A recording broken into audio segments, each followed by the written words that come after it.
Dr. Shiva Kumar, he's an economist, is now with us. Dr. Shiva Kumar, thank you so much for joining us. The financial impact of this lockdown is something that we have discussed over a very long time. We've been continuously doing. It's the emotional impact and also the mental impact on the children, and in effect, what the impact it has on the economy subsequently is something which is absolutely silent. I don't think people talk about this enough, or don't even know about it enough. Yeah. I completely agree with you when you talk about making the invisible visible. There are two dimensions that have got sort of sidelined in the discourse on providing more food, shelter, cash, and so on, which are extremely vital for the nutritional well-being of children and avoiding hunger and starvation.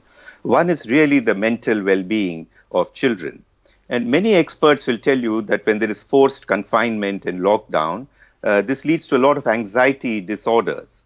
And these often take the form of maybe headaches, muscle pain, body aches, disruption of sleep patterns. And this goes quite unnoticed, but has a very telling effect on a child's behavior and growth over the times.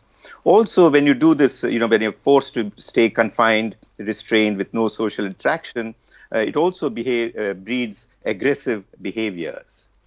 So I think this looking at mental well-being in addition to physical well-being and health is an extremely important dimension that we need to factor in.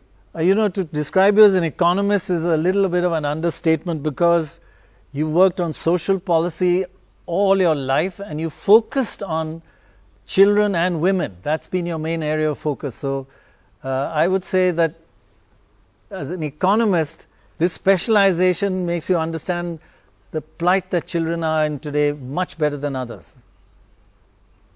Thank you, Pranay. And that's what I'm trying to say. In addition to increasing allocations for generally health and particularly for children, we also need to allocate very significant resources for addressing the mental well-being.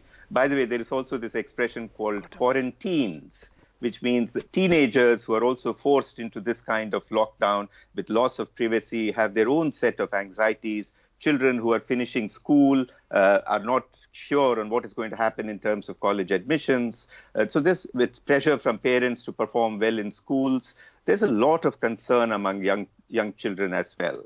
And finally, I want to add that, yes, we are doing homeschooling to the extent possible, but there's a large segment of children who may not have that kind of privileged access to homeschooling via Zoom and Skype and so on and so forth.